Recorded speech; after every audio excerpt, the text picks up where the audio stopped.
നമസ്കാരം, BMC news live കൊച്ചിയിലേക്ക് സ്വാഗതം.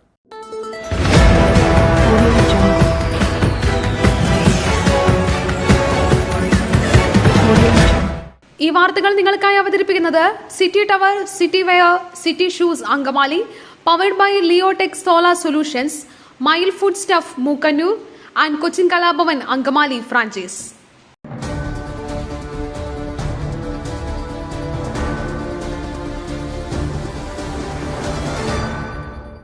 അങ്കമാലി നഗരസഭയിൽ ഭവന പുനരുദ്ധാരണ പദ്ധതി ഗുണഭോക്തൃ സംഗമം. നഗരസഭയുടെ ഭവന പുനരുദ്ധാരണ പദ്ധതി പ്രകാരം 105 കുടുംബങ്ങൾക്കായി നൽകുന്ന 1,10,00,000 രൂപയുടെ സാമ്പത്തിക സഹായത്തിന്റെ വിതരണോദ്ഘാടനം ചെയർമാൻ മാത്യു തോമസ് നിർവഹിച്ചു. വർഷങ്ങളായി നഗരസഭ ഏറ്റെടുത്ത് നടത്തിവരുന്ന ഒരു പദ്ധതിയാണ് ഗുണഭോക്താക്കളുടെ ഭവന പുനരുദ്ധാരണ പദ്ധതി. ഗവൺമെൻറ് പുതിയ ഭവനങ്ങൾ പണിയാൻ ഫണ്ട് അനുവദിച്ച് നമുക്ക് PMAYയിലും അങ്ങനെ ഓരോ പദ്ധതികളിൽ വീടുകൾ അനുവദിക്കുന്നുണ്ട്. അതോടൊപ്പം തന്നെ ഭവനം എന്ന് വെച്ചിട്ടുണ്ടെങ്കിൽ മുമ്പുണ്ടായിരുന്ന ഭവനത്തിന് ആവശ്യമായ അറ്റകുറ്റപ്പണികൾ നടത്തി വാസയോഗ്യമാക്കുക എന്നുള്ളത് വലിയൊരു പ്രശ്നമാണ് ജനങ്ങളെ സംബന്ധിച്ചിടത്തോളം. നമുക്കറിയാം, വലിയ ഭവനങ്ങളിൽ താമസിക്കുന്നവർക്കാനുള്ള സാമ്പത്തിക സൗകര്യമൊക്കെ ഉണ്ടാവും. ചെറിയ ഭവനങ്ങളിൽ നമ്മൾ താമസിക്കുന്നു, നമുക്ക് അതിന് ആവശ്യമായ അറ്റകുറ്റപ്പണികൾ നടത്താൻ പൈസയില്ല, ചോർച്ച കാര്യങ്ങളൊക്കെ ഉണ്ട്. അത് പരിഹരിച്ച് നമുക്ക് പുതിയൊരു ഭവനത്തിലേക്ക് പണിത് മാറാനുള്ള സാഹചര്യമില്ല.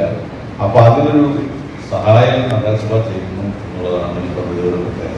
സർക്കാരിൽ നിന്നും വിവിധ ഭവന നിർമ്മാണ പദ്ധതികൾ പ്രകാരം സാമ്പത്തിക സഹായം ലഭിച്ചിട്ടും വ്യത്യസ്ത കാരണങ്ങളാൽ ഭവന നിർമ്മാണം പൂർത്തിയാക്കുവാൻ കഴിയാത്തവരായ ഗുണഭോക്താക്കൾക്ക് അടച്ചുറപ്പുള്ള സ്വന്തമായൊരു ഭവനം യാഥാർത്ഥ്യമാക്കുക എന്ന ലക്ഷ്യവുമായി നഗരസഭ നടപ്പിലാക്കുന്ന പദ്ധതിയാണ് ഭവന പുനരുദ്ധാരണ പദ്ധതി.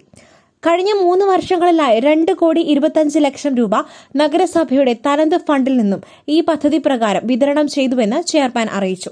വിതരണോദ്ഘാടന യോഗത്തിൽ നഗരസഭ ഉപാധ്യക്ഷ സെനി മനോജ് അധ്യക്ഷത വഹിച്ചു.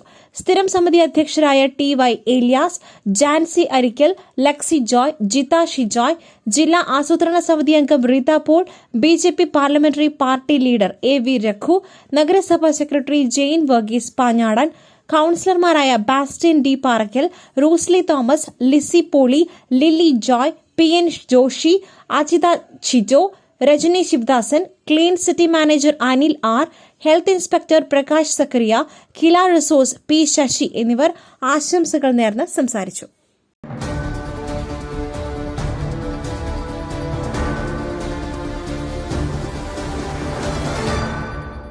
മറ്റൊരു വാർത്തയുമായി കണ്ടുമുട്ടുന്നതുവരെ നന്ദി, നമസ്കാരം.